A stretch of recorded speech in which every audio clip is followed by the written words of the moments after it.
සුබ දවසක් ඔයාලා හැමදෙනාටම හැමදාම ඔයාලා හැමෝම සතුටින් ආදරෙන් හොඳින් ඉන්නවා ඇති කියලා මම විශ්වාස කරනවා.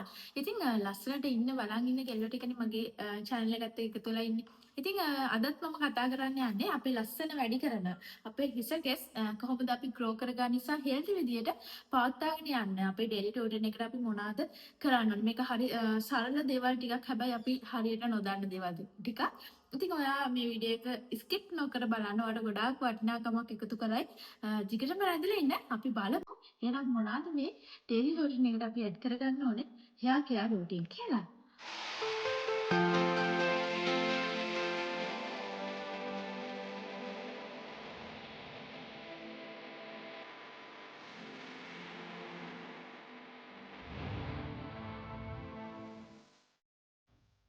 පළවෙනි දේ තමයි ස්කැල්ප් මසාජ්. ඉතින් මේක සාමාන්‍යයෙන් අපි අපේ දිනපතා අපි උදෑසන නැගිට්ටට පස්සේ අපි නැගිටපු ගමන් හොඳ වතුර වීදුරුවක් බොන්න ඕනේ අපේ ශරීරය ඩිහයිඩ්‍රේට් වෙලා තියෙන බවින් මිදලා හයිඩ්‍රේට් කරගන්න.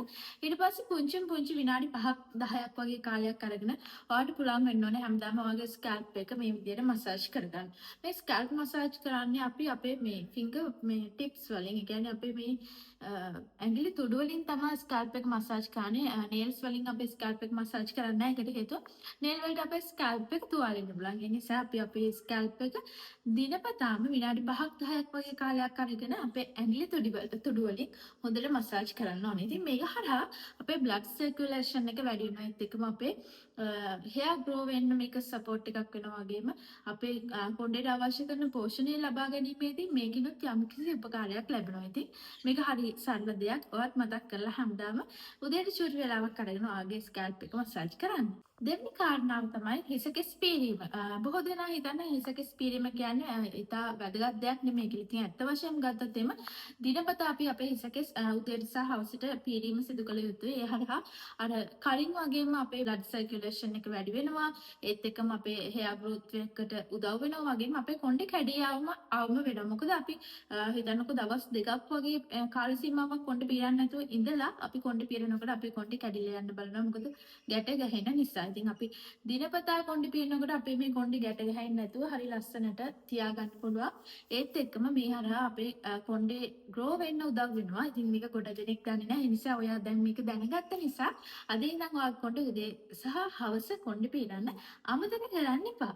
තුන්වෙනි දේ තමයි ඔයා hear style කරද්දී tight hair style නිතරම භාවිතා කරන්න හදන්න. ස්ටයිල් කරද්දී උනත් අපේ හිසකෙස් ගැන හිතලා තමයි අපි ස්ටයිල් කරන්න ඕනේ. ඉතින් මෙතනදී ඔයා තදට වගේ කොණ්ඩේ බැඳගෙන ගියොත් එimhe ඔයාගේ කොණ්ඩේ ඉක්මනට කැඩිලා යන්න බලනවා. මේ ඉස්සරහා ගොඩාක් ඇදිලා ගියොත් එහෙම අපේ මේ නළල ප්‍රමාණය වැඩි වෙලා හිසකෙස් නළල දෙපස නැති වෙලා යන්න පුළුවන්. ඉතින් අපේ මූණට ලස්සන දෙන්නේ මේ ඉස්සරහා තියෙන front hair එකනේ. ඉතින් මේ ටික නැති වෙලා ගියොත් එහෙම අපේ ලස්සනක් ගන්න බෑ. ඉතින් ඒ නිසා ඔයා හිසකෙස් වලට ස්ටයිල් කරනකොට ඒ ගැනත් පොඩ්ඩක් සැලකිලිමත් වෙලා ගොඩාක් තදට බඳින්නේ නැතුව කොණ්ඩේ බුරුලට තියාගෙන මේ දේවල් කරන්න වග බලා ගන්න. එතකොට ඔයාලට පුළුවන් ඔයාගේ කොණ්ඩේ පරිස්සම් කරගන්න. ඊළඟ වැදගත් දේ තමයි ඔයා කොණ්ඩේට නිතරම ස්ටයිල් කරන්න හීට් භාවිතා කරන. හීට් කළා වගේ කොණ්ඩේ ස්ටයිල් කරනවා නම් මෙන්න මේක ඔයා අවම කරගන්න ඕනේ. ඒ කියන්නේ ඔයා කර්ල් කරනවා නම් නිතරම ස්ට්‍රේට් ඩේලි කරනවා නම් ඒක කොණ්ඩේට ඇත්තට සුදුසු නැහැ. එතකොට අපේ කොණ්ඩේ ඉක්මනට කැඩිලා යන්න බලනවා. එතකොට කොණ්ඩේ තියෙන තෙතමනේ නැති වෙලා යනවා. ඒත් එක්කම කොණ්ඩේ අර ලස්සන නැති වෙලා යනවා. ඒ කියන්නේ తాවකාලික ලස්සනක් ලබා ගන්න ගිහිල්ලා අපේ දීර්ඝකාලීන ලස්සන නැති වෙලා යනවා. ඉතින් ඒ නිසා ඔයා මේකෙදි ඉඳලා අපි මේ දේවල් කරාට කමන්නේ ඒක කරනකොටත් ඔයා වග බලා ගන්න ඕනේ හීට් ප්‍රොටෙක්ෂන් එකක් භාවිතා කරලා ඉවර වෙලා මේ දේවල් ඇප්ලයි කරන්න. ඉතින් ඒ වගේ දේවල් නිතර කිරීම වළක්වා ගන්න අපි වග බලා ගන්න ඕනේ. ලස්සන හෙල්දි කොණ්ඩයක් ඔයාට දිගු කාලිනව පවත්වා ගන්න ඕනේ නම්. ඊළඟ වැදගත් දේ තමයි sun protection එක. ඒ කියන්නේ ඔයාගේ හිසකෙස් හිරු එළියෙන් ආරක්ෂා කර ගන්නවා වගේ බලා ගන්න ඕනේ. ඉතින් සාමාන්‍යයෙන් අපි උදේවරුේ අපිට ලැබෙන හිරු එළිය කියන්නේ අපිට පෝෂණීය තත්ත්වයන් ගෙන දෙන හිරු එළිය. ඒ නිසා උදේවරුේදී අපේ හිසකෙස් සම හිරු එළියට නිරාවරණය වුණා කියලා ලොකු දෙයක් සිද්ධ වෙන්නේ නැහැ. ඒකෙන් අපිට පෝෂණයක් තමයි ලැබෙන්නේ. හැබැයි evening sun කියන්නේ අපේ මේ හවස් වරුවේදී එන මේ හිරු එළිය කියන්නේ එච්චර හොඳ දෙයක් නෙමෙයි. ඒකෙදි අපිට එන UV කිරණ අහිත කරා. ඉතින් මේ UV කිරණෙන් ඔයාගේ හිසකෙස් ආරක්ෂා කර ගන්න ඔයා වග බලා ගන්න ඕනේ. ඒ සඳහා ඔයා කැප් එකක් වාඩ භාවිතා ගන්න පුළුවන්. එහෙම නැත්නම් කුඩයක් භාවිතා කරන්න පුළුවන්. මේ වගේ දේවල් හරහා ඔයාගේ හිසකෙස් ආරක්ෂා කර ගන්න ඕනේ. අපි නොහිතන පුංචි දේවල් හරහා අපේ කොණ්ඩේ ඩැමේජ් වෙන්න පුළුවන්. ඉතින් ඒ නිසා මේ පුංචි දේවල් ගැන සැලකිලිමත් වෙන්න. ඊළඟ වැදගත් දේ තමයි මේ හයිඩ්‍රේෂන් කියන දේ. ඉතින් අපේ තෙතමනය කියන දේ අපේ සමෙත් පවත්වාගෙන යන්න ඕනේ. හිසකෙස් වලත් තෙතමනය පවත්වාගෙන යන්න ඕනේ. එතකොට අර මේ ලස්සන ෂයිනි hair එකක් තිබ්බමනේ අපි ඇට්‍රැක්ෂන් එකක් අපිට ලැබෙන්නේ. ඉතින් අර ඩල් hair එකක් තියෙනකොට අපි කවුරුත් කැමති නැහැ. ඉතින් ඩල් hair එකකින් ලස්සන ෂයිනි hair එකක් ලබා ගන්න නම් අපි අපේ ශරීරයේ හයිඩ්‍රේෂන් එක නිරන්තරයෙන්ම පවත්වා ගන්න ඕනේ. ඒ සඳහා දිනකට අවශ්‍ය කරන ජලය නිසියාකාරයෙන් පානය කරනවා මතක තියාගන්න ඕනේ. අපි කාර්යබහුල වුණා කියලා නැහැ. නිතරම වතුර බෝතලයක් ළඟ තියාගෙන වතුර බොන්න. ඉතින් ඒ හරහා අපේ කොණ්ඩේ හෙල්දි විදිහට පවත්වාගෙන යන්න ලොකු සපෝට් එකක් ලැබෙනවා. ඊළඟ දේ තමයි ඩයට්. ඉතින් ඩයට් කියද්දී මෙතනදී ආහාර ගැන තමයි කතා කරන්නේ. අපි අපේ තුන් වේල නිසි ආහාර පෝෂණීය ආහාර වේලක් ලබා ගැනීම ඩිරෙක්ට්ලි අපේ hair growth එකට බලපානවා. ඉතින් ඒක නිසා අපි හිසකෙස් වලට පෝෂණීය දේවල් ලැබෙන ආහාර වේලක් ලබා ගන්න ඕනේ.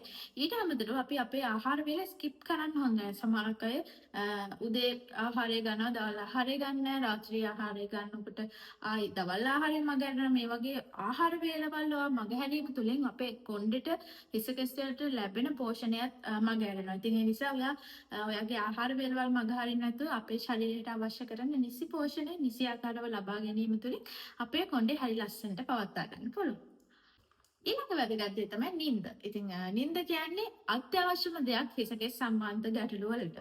ගොඩක් අය නිදි මරනකොට නිින්ද නිසිලස ගන්න බැරි වුණාම ඒකේ ප්‍රතිඵලයක් විදිහට අපේ හිසකෙස් ගැලවී යන්න බලනවා. ඉතින් ඒ නිසා අපිට දවසකට අවශ්‍ය කරන පැය 6ක් නැත්නම් 7ක ප්‍රමාණයක් අවම වශයෙන් නිින්ද ලබා ගැනීම අත්‍යවශ්‍ය වෙනවා. අපි නිරෝගිමත් හෙල්දි hair එකක් පවත්වා ගැනීමට. ඉතින් අපිට ඉඳලා අපි නිදි මරන එක ප්‍රශ්නයක් නෑ. මම කියන්නේ අපේ හැබිට් එකක් විදියට රූටින් එකේ හැමදාම අපි නිදි මරනවා නම් එතකොට අපිට ලස්සන හෙල්දි hair එකක් පවත්වා ගන්න බෑ. ඉතින් මෙන්න මේ දේවල් ගැන ඔයා සැලකිලිමත් වෙන ගමන් මෙන්න මේ දේවල් ටිකක් කරන්න වග බලා ගන්න. ඉතින් අපේ සතියට දවසක් හෝ දෙකක් වෙන් කරලා ඔයා hair mask එකක් ඔයාගේ hair එකට apply කරන්න. ඉතින් ඒ කියන්නේ අපේ හිසකෙස් වලට අවශ්‍ය කරන පෝෂණය අපිට අභ්‍යන්තරයෙන් වගේම බාහිරිනුත් අපි ලබා දිය යුතුයි. ඒක නිසා අවම වශයෙන් සතියට එක වතාවක් හෝ දෙවතාවක් ඔයා කොණ්ඩේට අවශ්‍ය කරන hair mask එකක් දාන එක තුළින් ඔයාගේ හිසකෙස් වලට අවශ්‍ය කරන පෝෂණය ලබා ගන්න පුළුවන්. ඊළඟ දේ තමයි hot oil treatment එක. ඉතින් මෙන්න මේකත් ඔයාලට ගොඩාක් වැදගත් වෙයි වගේ හිසකෙස් වවා ගන්න සහ හිසකෙස් ගැලවී යාමේ ප්‍රශ්නෙන් මිදෙන්න hot oil treatment එක කරන්නේ මෙහෙමයි. ඔයා නිතර ගාන hair oil එකක් තියනවා නම් ඒක එහෙම නැත්නම් පිරිසිදු පොල් තෙල් ගන්න පුළුවන් වාට ඒත් එක්කම olive oil, castor oil අරගෙන ඉවරලා මේක හැන්දකට වගේ ප්‍රමාණයක් අරගෙන චුට්ටක් රත් කරලා අපේ හිසකෙස් වල ගන්න පුළුවන් ප්‍රමාණයට රත් කරගන්න. ස්කැල්ප් එක පුච්ච ගන්න එපා. එහෙම රත් කරලා ඉවර වෙලා ඔයාලට පුළුවන් මේක ඇප්ලයි කරනවා වගේ ස්කැල්ප් එකේ සහ හිසකෙස් වල ඇප්ලයි කරලා ඔයාලට පුළුවන් හොට් ටවල් එකක්. කියන්නේ ටවල් එකක් උණු වතුරක ඔබලා අරගෙන ඉවරලා ඒක හොඳට මිදි කරලා ඊට පස්සේ අපි අර තෙල් ඇප්ලයි කරපු රත් කරලා හීට් කරලා ඇප්ලයි කරපු ඔයිල් එක උඩින්ම අර ටවල් එකේ උතලා ටික වෙලාවක් කොණ්ඩේ තියාගෙන ඉන්න විනාඩි 15ක් 20ක් වගේ කාලයක් තියාගෙන ඉඳලා ඔයාලට පුළුවන් වොෂ් කරලා ෂැම්පූ කරලා කන්ඩිෂනර් කරලා ඉවත් කරන්න.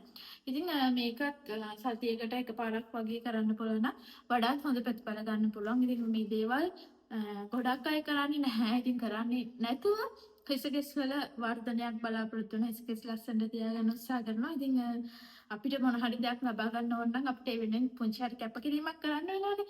ඉතින් ඔයත් සතියේට පුංචි වෙලාවක් අරගෙන ඔයා වෙනුවෙන් වෙන් කරලා මෙන්න මේ දේවල් කරන්න.